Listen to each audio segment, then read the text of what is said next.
ये क्वेश्चन दिसंबर 2015 में है, पार्ट बी में पूछा गया था।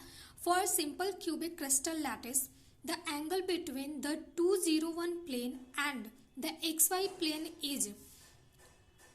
देखो क्वेश्चन में हमें क्या दिया हुआ है कि कोऑर्डिनेट्स पहले लिख लेते हैं। कोऑर्डिनेट ऑफ फर्स्ट प्लेन, पहला प्लेन हमारे पास क्या है 201, ठीक है। इसको मान लेते हैं H1, K1 और L1, नंबरिंग दे देते हैं। दूसरा प्लेन हमारे पास क्या है XY, तो पहले ना एक क्यूब बना लेंगे, क्यूब बनाएंगे, फिर उसके बाद उस में कोई भी एक कॉर्नर को ओरिजिन मान लेंगे और उसके बाद उसके थ्रू कोऑर्डिनेट्स जो हमारे पास होते हैं ना XYZ उसको डिफाइन कर लेंगे। तो मान लो इस वाले साइड को X मान ली, फिर ये Z और ये Y। आप ना ये XYZ ना अलग अलग भी कर सकते हैं, या जनरली इस साइड वाले को X मानते हैं, कभी ये इससे Y कर लेते हैं और कभी इसे Z, इससे कोई फर्क नहीं पड़ता है। ओवरऑल हमें ये देखना है कि 90 डिग्री पर होने चाहिए एक दूसरे के। अब देखो सेकंड प्लेन हमारे पास क्या था XY प्लेन। अब X इसके लिए कोऑर्डिनेट्स क्या आएंगे ये देखना है। तो पहले अच्छा ये जो होता है ना ये XYZ ऐसे फॉर्म में रहता है, तो X के लिए देखा जाए तो क्या आ रहा है 0 आएगा। अच्छा ये जो मिलर इंडाइसेस, अच्छा इसको ना देखो मिलर इंडाइसेस भी बोलते हैं, ठीक। तो अब ये मिलर इंडाइसेस 0, 0, 1 आया। एक तो ऐसे अगर क्वेश्चन बनाते रहेंगे ना तो एक आइडिया लग जाता कि इसका न क्या होगा मिलर इंडाइसेस। और यदि मान लो उतना नहीं आ रहा तो इसको ना कैलकुलेट भी किया जा सकता है। तो पहले तो मान लेते हैं, चलो साइड ऑफ क्यूब, क्यूब है ये, इसके साइड का जो लेंथ ना मान लेते हैं A है, ठीक, A हो गया। फिर अब देखो XYZ के फॉर्म में लिखना होता है। X के लिए X एक्सिस जो है हमारे पास, ये प्लेन उसको कहाँ पे कट कर रहा है ये देखना है। तो देखो X वाले एक्सिस को तो कट कर नहीं रहा है ये प्लेन, तो इसको ना इन्फिनिटी में मान लेते हैं।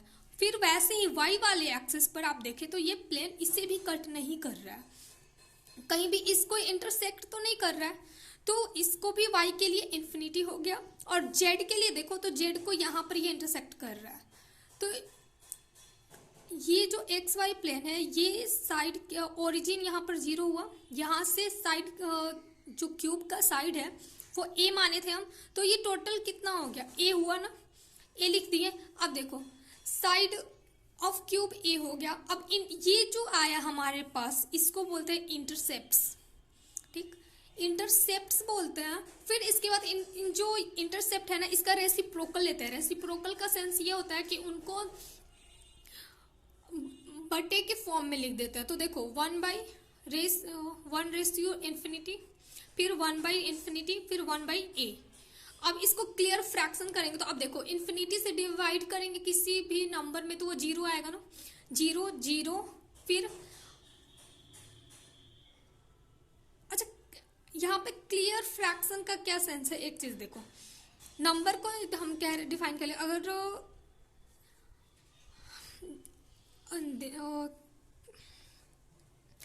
देखो जो भी हमें मिलर इंडाइसेस निकालने होता है ना, तो एक तो ये ध्यान रहता है कि वो इन्फिनिटी नहीं होता, दूसरा वो फ्रैक्शन में भी नहीं होता। तो ये उसी को कह रहा है कि यदि ये जो फ्रैक्शन वैल्यू लिखा हुआ है इसको क्लियर करेंगे तो अगर मान लो इसे A से तीनों में A से मल्टीप्लाई कर दें तो हमारा वैल्यू आ जाएगा ना। मान लो इसे A से करेंगे तो ये A बन जाएगा, 1 से मल्टीप्लाई करेंगे तो अब देखो एक क्या है, एक वैल्यू ही तो होगा, यूनिट का जो लेंथ है साइड का वो कोई वैल्यू होगा। तो किसी भी वैल्यू में इन्फिनिटी से डिवाइड करने पर वो 0 आएगा।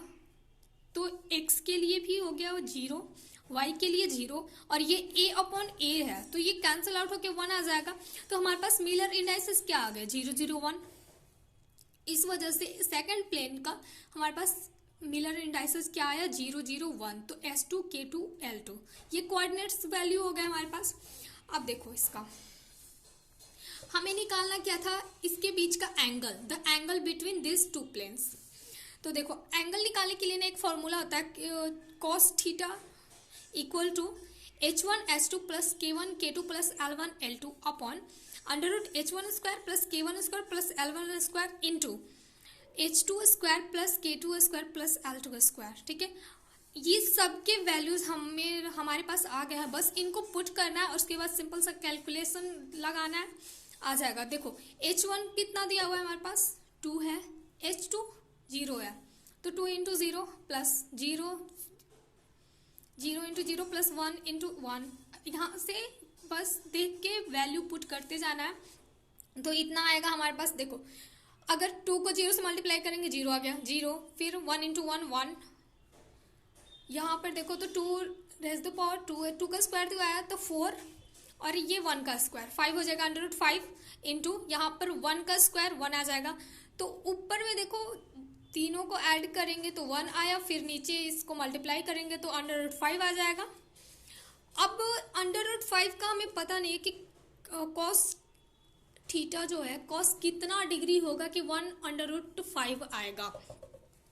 तो देखो एक जनरल सा यदि देखा जाए तो कॉस 0 डिग्री का 1 होता है ना, 30 डिग्री का अंडर 3/2, और कॉस 45 डिग्री का देखा तो 1/√2, कॉस 60 डिग्री का 1/2 कह लें, या फिर इसको 1/4 भी तो कह सकते हैं। तो अब देखो ऊपर से अगर आप देखेंगे ना तो ग्रेजुअली ये डिक्रीज करते जा रहा है इसका वैल्यू, और कॉस 90 डिग्री पर 0 हो जा रहा है, तो 1 से लेकर 0 की तरफ आ रहा है, तो मतलब ये वैल्यू डिक्रीज कर रहा है। अब यहाँ पर देखो अंडर 2 के बाद 4 है, 4 के बाद 5 कहीं आया होगा ना, अब 5 आएगा तो सीधी सी बात है कि जो इसका कॉस जो एंगल होगा 60 डिग्री से तो ज़्यादा ही होगा, 90 डिग्री तक नहीं आएगा, क्योंकि 0 तो अगर इसको सॉल्व करेंगे तो इसका भी तो कोई ना कोई वैल्यू आएगा ही, तो फिर 0 डिग्री तो हो नहीं सकता, तो 90 से कम रहेगा लेकिन ग्रेटर देन 60 डिग्री। तो ऑप्शन अब देखते हैं, ए में दिया हुआ है लेस देन 30 डिग्री, नहीं, बिटवीन 30 डिग्री एंड 45 डिग्री, ये भी गलत है। अब देखो डी ऑप्शन ही देख लेते हैं, ग्रेटर देन 60 डिग्री, सही हो जाएगा ये।